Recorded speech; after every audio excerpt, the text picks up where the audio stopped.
assentados como estão.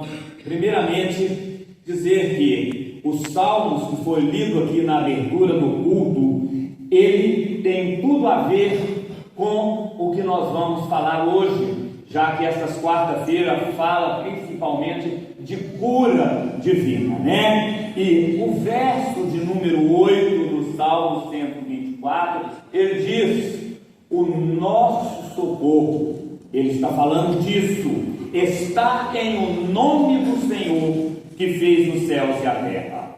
E eu acho que estou no caminho certo, tenho certeza disso. Eu quero convidar vocês para que abram suas Bíblias no livro de Marcos, capítulo de número 5, versos de 25 a 30. E depois, 2 Crônicas, capítulo de número 7, versículo de número 14. Então, o primeiro que a gente vai abrir, vou abrir junto com vocês inclusive, é o livro de Marcos capítulo 5, a partir do versículo 25. E diz assim a palavra de Deus: e certa mulher que havia 12 anos, que tinha um fluxo de sangue, e que havia padecido muito com muitos médicos, e despedido tudo quanto tinha, nada lhe aproveitando isso, antes indo a pior. Ouvindo falar de Jesus, veio por detrás entre a multidão e tocou na sua vestimenta, porque dizia: se tão somente tocar nas suas vestes, sararei. E logo se lhe secou a fonte do seu sangue, e sentiu no seu corpo estar já curada daquele mal. Até aí somente esse. E depois a gente vai lá no livro de Crônicas, segundo Crônicas, capítulo de número 7, versículo apenas o 14. E ele diz assim: e se o meu povo, que se chama pelo meu nome, se humilhar e orar e buscar a minha face e se converter dos seus maus caminhos, então eu ouvirei dos céus, perdoarei os seus pecados e sararei a tua terra. Aleluia. Irmãos, primeiramente eu já disse, agradeço aqui ao pastor Jadir, que de mais de 10 anos é meu amigo pessoal, colega, companheiro de ministério. E paralelo ao ministério, eu também, na minha casa, eu tenho uma pequena marcenaria. Eu faço lá umas tábuas de carnes, feitas de peroba rosa, jatobá, angelim pedra, faço tábuas de todos os tipos de madeiras, umas bandejas assim, feitas mesmo de madeira maciça, bonitas. Eu trouxe algumas ali para o final do culto depois, sem compromisso, pelo menos apresentar o nosso trabalho aos irmãos, assim como tem irmão que vende revistas, outros DVDs, CDs. O meu trabalho é esse, eu também preciso comer. Sem compromisso dos irmãos comprar, eu vou mostrar depois. Amém? Deus abençoe a todos. O pastor Jadir tem, inclusive. E ele disse que aprova. Amém. Irmãos, quando a gente para falar sobre cura divina, ou sobre cura, cai um pensamento no nosso coração. Cura divina, como entender a cura? Por quê? Porque nos últimos anos, dentro da própria igreja, tem pessoas que estão doentes do corpo, tem pessoas que estão doentes da alma, tem pessoas que estão doentes do espírito e tem pessoas que estão socialmente doentes. Ou seja, nós apresentamos um quadro completo de algumas doenças e que pessoas vão em médicos, pessoas procuram psiquiatras, psicólogos, se aconselham e às vezes nada consegue resolver o problema deles. Não desaconselho ninguém aqui parar com os medicamentos, mas eu quero dizer para vocês, se tem alguém que pode resolver esse tipo de problema, essa pessoa é o Senhor Jesus. Amém. Jesus pode resolver qualquer problema. E a gente vê dentro das Sagradas Escrituras diversas pessoas que tinham problemas e que partiram para o campo dos humanos descansando dos homens e não encontraram solução para os seus problemas. Mas quando encontraram com Jesus, apareceu a cura para o seu problema. Esse primeiro momento aqui, a Bíblia refala uma mulher que há mais de 2000 anos atrás, e as mulheres que estão aqui, que têm experiência com fluxo menstrual, sabem quão é difícil quando isso passa de mais de 4, 5 dias, 6, 7, aquilo da moleza, cansaço, esgotamento, mulher fica irritada, nervosa, quer ficar só deitada. Você imagina uma mulher dessas que está tendo isso por mais de 10 anos. Ou seja, ela já adquiriu uma anemia profunda, ela gastou todo o dinheiro que ela tinha, ela não tinha mais nenhuma condição, e pessoas nesse estágio, principalmente com fluxo naquela época, hoje tão fácil de tratar com 5 comprimidos de medroxprogesterona, naquela época não tinha isso, ela tinha que ficar afastada porque era também considerada impura. Mas aprendemos nós com esta senhora, porque a fé dela era tão grande e ela havia ouvido falar de Jesus. Aleluia! Nós não só ouvimos falar de Jesus, como conhecemos Jesus, e Ele está agora aqui no nosso meio. Ele está no nosso meio, mas ela disse: eu não preciso nem conversar com Ele. Eu não preciso nem ter amizade agora com Ele, que eu não conheço, não fui apresentada para Ele. Eu não preciso nem tocar na mão dEle. Ele não precisa falar nada comigo, mas eu tenho consciência que Ele é Deus. E eu só tocar na orla do seu vestido, eu serei curada. Tem pessoas que estão precisando tocar na orla de Jesus. Tem pessoas que estão precisando tocar em Jesus, sentir Jesus, entender que Jesus pode resolver o problema da sua casa. Resolver o problema na sua casa. Esta mulher nos dá uma inteligente noção de como Jesus pode curar. Tamanho é o seu poder, porque todas as coisas é possível. E Ele disse, somente ela: só de tocar eu serei curada.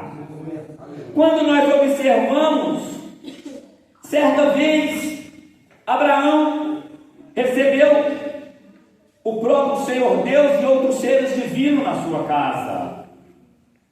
Uma das últimas frases do capítulo de número 12, Deus fala para Abraão assim: certamente daqui 1 ano eu estarei vos visitando, e você vai estar com o filho nos braços. Interessante que Sara está atrás da porta e ri da conversa. E Deus, como é onisciente, todas as coisas Ele sabe, Ele faz uma pergunta para Abraão: por que Sara riu? Claro que Abraão não entendia, porque ele não é onisciente, ele não sabia que Sara estava atrás da porta rindo, mas Deus sabia. Por quê? É certo que ela riu. Aí Ele faz uma pergunta para Abraão, uma pergunta que deve se colocar um ponto de interrogação para nós que precisamos de uma cura para as nossas vidas. Deus olha para Abraão e fala: haveria alguma coisa demasiadamente difícil para Deus? Que pergunta! Mas Jesus, lá na passagem do filho do rico, olha que termina a passagem, quando ele faz aquela comparação e diz: por isso eu digo que é mais fácil um camelo passar no fundo de uma agulha do que um rico entrar no reino do céu. Mas ele fala: mas para Deus todas as coisas são possíveis. Ou seja, nós servimos a um Deus que todas as coisas são possíveis. Todas as coisas são possíveis.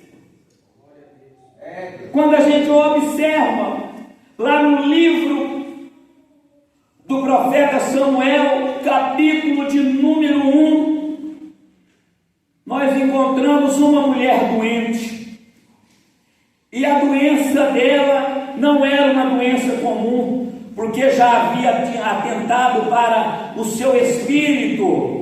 E ela mesma diz que está com o espírito atribulado. Ela está com problema na alma, porque ela queria ter filhos. Naquela época, dar filhos para o marido, para a sociedade, era coisa importantíssima. Ela era considerada amaldiçoada porque não dava filhos. Ou seja, ela tinha um problema físico que abrangeu a alma dela e agora estava atribulando o espírito dela. E por causa da sua concorrente, que também era esposa do seu marido, Penina, ela estava com problema social também. E chega um momento em que nós devemos aprender com Ana, porque ela viu que não tinha solução para ela no mundo terreno. E ela vai até o templo e vai falar com Deus. Observa que a forma dela conversar com Deus, de joelho, chorando e humilhando aos pés do Senhor. O texto que nós lemos agora aqui, de Crônicas 14:7, fala sobre isso, que o Senhor, Ele é categórico com aqueles que se humilha e se quebranta diante de Deus. Deus não aguenta olhar para um servo dele quebrantado, chorando, humilhando aos seus pés, e Ele estende a mão para abençoar. Aleluia. Ele estende a sua mão para abençoar. Quando o sacerdote fala para aquela mulher que ela está embriagada, ela falou: não, eu não estou embriagada, eu estou atribulada de espírito. E ela diz todas as coisas. O sacerdote passa e diz para ela: seja que o Senhor dos exércitos conceda o desejo do seu coração. Ou seja, o Senhor do exército está aqui para conceder o desejo de alguém que está precisando de uma cura divina. Aleluia. De uma cura. Pessoas que têm um problema. O sacerdote até tentou levantar um problema, perguntando se ela estava embriagada, mas ela respondeu que não. Por isso eu digo, tem pessoas que querem uma cura divina? Sim. Tem pessoas que querem resolver alguma coisa? Sim. Mas você precisa às vezes falar com Deus, se humilhar, se quebrantar e se colocar à disposição de Deus. Porque a primeira coisa que Deus vai fazer para você, para curar você, Ele vai perdoar os seus pecados. Perdão de pecado. Nós estamos vivendo numa sociedade em que as pessoas estão magoadas por qualquer coisa. Qualquer coisa tem mexido com o coração das pessoas, e as pessoas estão guardando rancor, raiz de amargura, e essas pessoas muitas das vezes começam a aparecer, brotar depressão, que é uma coisa do físico, coisa do psíquico. Pessoas que têm problemas de síndrome do pânico, não quer mais sair de casa, não quer conversar, não aguenta ver gente, e todas essas coisas aí faz parte também. Pode procurar um médico, mas o Senhor Jesus tem cura para isso também. Ele tem cura. Quando a gente começa a entender, aqui a gente vai lá para o livro de 2 Reis, e no livro de 2 Reis, capítulo de número 20, a partir do verso 2 e 3, conhecido quando Ezequias está doente, a palavra de Deus vai dizer que o profeta Isaías, por intermédio do Senhor Deus, vai até a casa dele levar um recado para ele. É assim, pastor Tadinho. Chega lá e fala para ele: põe tua casa em ordem, Ezequias, porque tu morrerás e não viverás. E o profeta foi embora. Ezequias poderia ter falado: tá certo, o Senhor é Deus, eu aceito, eu vou pôr minha casa em dia, ainda devo obrigação ao Senhor Deus, porque o Senhor é bom e amoroso, e me deu um recado antes para me pôr minha casa em ordem. Mas antes de eu continuar a bênção que ele tem aqui, eu quero dizer aqui: o Senhor está pedindo para pôr a casa em ordem. É para pôr a casa em ordem. Mas o rei Ezequias falou com o Senhor, porque o rei Ezequias, como eu e você, é crente. E quando você é crente, você consegue entrar no trono da glória e olhar nos olhos do Senhor e falar com Ele. Tem pessoas que se escondem do Senhor e não pode pedir bênção, não pode pedir ajuda. Assim como fez Adão. Adão, toda vez que Deus chegava ele tinha prazer de passear e falar, estou no Éden mesmo, chegar no jardim e falar, vem aí, Senhor. A Bíblia fala, a partir do momento que ele pecou e ele errou, a hora que o Senhor chegou, ele correu e escondeu. Ele escondeu, mas não tem jeito de esconder do Senhor. Não tem jeito. Ele escondeu e ele falou, Deus falou para ele, por que você escondeu? Porque eu estou nu. Ele percebeu que ele havia pecado com Deus. Mas aqui o rei Ezequias não. O rei Ezequias fala com o Senhor. Ou seja, irmãos, mas eu estou deitado, não tem jeito de joelhar. Irmãos, eu sou um professor de teologia, eu tenho alguns pensamentos acerca da oração. Se você, a maneira que você tem de orar ao Senhor é dentro do peixe, pois ore dentro do peixe. Mas eu estou orando para o Senhor, o rei, ou seja, a rainha, ou é evangelista. A Bíblia cita o exemplo de um pregador evangelista que foi evangelizar um homem no deserto. Ele era o quê? Tesoureiro da rainha de Candace.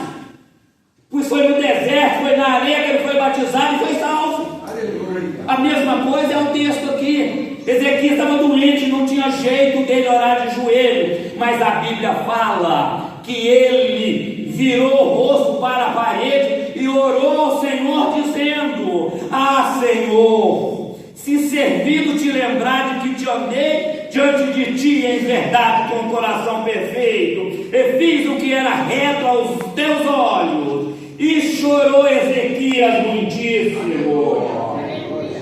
Quem disse de oração, quem disse de andar na presença de Deus, quem disse de falar com Deus, não quebranta até o coração do Senhor dos Exércitos. O rei Ezequias quebrantou, e o Senhor Deus não esperou nem o profeta atravessar. Volta lá, volta, diz para ele que eu acrescento 15 anos na vida dele. O Senhor agora quer acrescentar na sua vida saúde.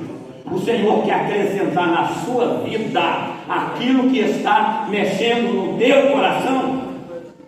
Cada um tem um problema, mas nós vivemos numa sociedade dividida, onde cada pessoa tem uma situação, mas Deus é Deus e conhece todas elas, e Ele quer cuidar da sua situação. Ele quer cuidar da sua situação. Quando a gente continua entendendo algumas orações, algo que Deus coloca aqui, a gente entende que tinha outras pessoas que tinham um problema diferente. A Bíblia vai falar, lá no livro de Josué, 6º livro da Bíblia, livro de Josué, e no capítulo de número 10, precisamente, versículos 12 e 13, a palavra de Deus também diz que quando a gente está oprimido, quando a gente está encurralado, quando a gente olha para todos os lados e não vê solução, é porque nós esquecemos de olhar para Jesus. Porque Josué, quando olhou e viu que a solução estava difícil, ele falou, peraí, eu tenho solução. E a solução é clamar ao Senhor dos Exércitos. Ele estava com um problema na guerra, ele precisava de luz, ele precisava de claridade, e ele tinha pressa para ganhar essa guerra, pois ele orou ao Senhor. Ele orou ao Senhor, e o Senhor atendeu ele. E a luminosidade do sol, a luminosidade da lua, ela não mexeu, ela continuou clareando o tempo necessário de 3 dias para que Josué colocasse em ordem o exército e resolvesse aquela fatura daquela luta. Sabe por quê? Porque Josué sabia que ele tinha um caminho. E Josué, no final do seu livro, antes dele entregar o poder, antes dele morrer e subir, ele chama o povo porque vê que o povo está deserto, o povo está desperto, presbítero. E ele sabia, e ele fala, olha, eu preciso dar uma alternativa para vocês agora aqui, certo? Vocês precisam escolher a quem querer servir, ou os deuses dos vossos pais, ou o nosso Deus. Mas eu e a minha família, eu vou dar um exemplo para você. Eu e a minha família, nós servimos ao Senhor. Irmãos, nós crentes servimos ao Senhor. Meu irmão, nós não estamos no mundo, e mesmo assim, ainda que o mundo quer estar inserido no nosso meio, nós não somos do mundo, nós somos aqui peregrinos. Temos tempo contado aqui, dia e hora marcado, para depois ter um grandioso encontro com Jesus. Oh Deus, muitas das vezes, quando a gente está com problema, que seja da ordem espiritual, da ordem material, da ordem social, aquilo nos leva hoje a trazer uma doença nos tempos modernos, que é a ansiosidade. E o que é a ansiosidade? É você sempre pensar nas coisas do futuro, imaginando as diversas soluções que aquela questão vai ser resolvida. Jesus, há 2000 anos atrás, já tinha receita para aquilo. Jesus disse: não andeis ansiosos por coisa alguma. Ou seja, ele está dizendo que o que vai acontecer daqui 4 ou 5 dias não vai acrescentar nada na sua vida hoje, não vai acrescentar nem um pouco, nem um pau, nem 1 centímetro na sua estatura, e não vai mudar. Eu aprendi a observar isso, porque lá na minha casa tem umas árvores lá, eu levanto cedo para trabalhar na marcenaria, e já fiz amizade até com o bem-te-vir. O bem-te-vir, ele chega lá, faz a ração do cachorro, põe 2, 3 negocinhos, e ele fica me enchendo as paciências, sabe? Eu estou lá e eu dou água. Aí a hora que eu chegava aqui perto e falo: não chega não, fica longe. Mas assim, uma distância mais ou menos assim, ele fica, aí se eu dou um passo para frente, ela faz um passo também. Aí vai, mas é difícil, até a Deise, não, mas você está falando sério? Depois ela confirmou também, por várias vezes. É cedo, ali pelas 3 da tarde, e eu vejo aquela festa lá no quintal, aqueles passarinhos, aquele monte de passarinho. Dia de chuva, então, eles cantam o dia inteiro alegre na chuva, e muitas das vezes a gente, por qualquer coisa, reclama da chuva. Depois, outro dia, mas já faz 3 meses que só tem sol. Aí depois tem 3 dias de chuva, nem encontrei com uma pessoa aí na rua, eu vou pra mim: nossa, mas essa chuva está começando a prejudicar, né? Oh, meu Deus do céu, o que é isso, uai? Não tem chuva, não tem sol, as pessoas não são gratas a Deus. A gratidão faz parte da cura. A gratidão faz parte de reconhecer que Ele é Deus. A Bíblia fala de alguém, e a Bíblia relata os leprosos que estavam no local, e de repente eles viram Jesus passando de longe, e eles falam assim: ei Jesus, cura nós. Jesus olha para eles e fala assim: ide se apresentarem ao sacerdote. E a Bíblia vai falar que eles foram curados. De repente volta um pulando, louvando e adorando ao Senhor. Esse reconheceu na cura, ou seja, uma cura divina. Naquela época, ninguém era curado de lepra. A lepra naquela época, você ficava na catacumba, você ficava nas cavernas, você não podia chegar na cidade. Depois que você pegou lepra, você não vem na igreja adorar o Senhor. Depois que você pegou lepra, você não coabita com a sua família, você não vai na praça, você não faz nada. Mas 9 foram embora para casa. Eu até entendo eles, esqueceram de voltar para agradecer. Eu entendo, no bom sentido, sabe por quê? Fazia muito tempo que eles não iam na igreja, fazia muito tempo que não via esposa, fazia muito tempo que não via um esposo, fazia muito tempo que não via ninguém. Mas aquele samaritano também estava na mesma situação, e ele falou: agora, antes de fazer tudo isso, eu vou ter oportunidade. Eu preciso primeiro agradecer que Ele me curou. E a hora que ele chega e agradece, é aqui que eu acho uma das coisas mais lindas que a Bíblia registra. Ele havia sido curado de lepra, uma doença material, mas como ele é grato a Deus, e Deus não despacha ninguém de mão vazia, Jesus olhou para ele e falou assim: ué, não houve quem voltasse para agradecer a Deus, foi só você? Ele pegou e falou assim: sim, você pode ir, a tua fé te salvou. Ou seja, Jesus colocou o nome dele no livro da vida.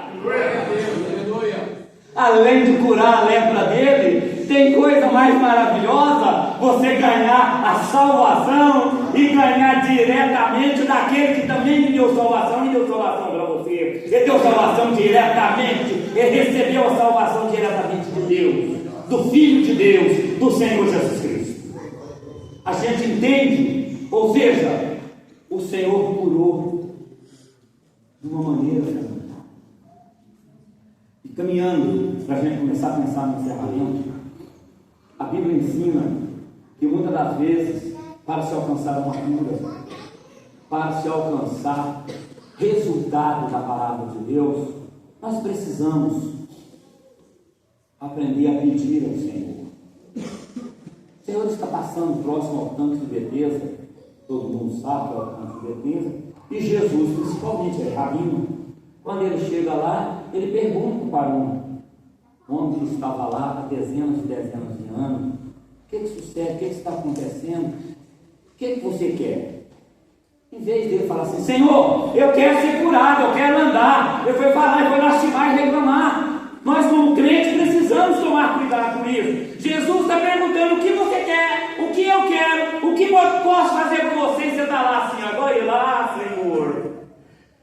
Toda vez que a água aqui do tanque mexe, não tem ninguém para me colocar lá dentro. E eu sou coxa, eu não ando, eu não dou conta de ir lá sozinho. Jesus não está perguntando, Ele é onisciente, Ele sabe de todas as coisas.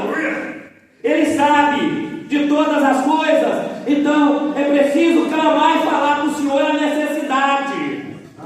Não é para ficar reclamando com o Senhor. Peça a Ele, Ele conhece o coração de cada um e Ele sabe da sua necessidade. Glória a Deus. E Ele vai conceder o desejo do teu coração. Ele concede o desejo do coração. É sempre assim.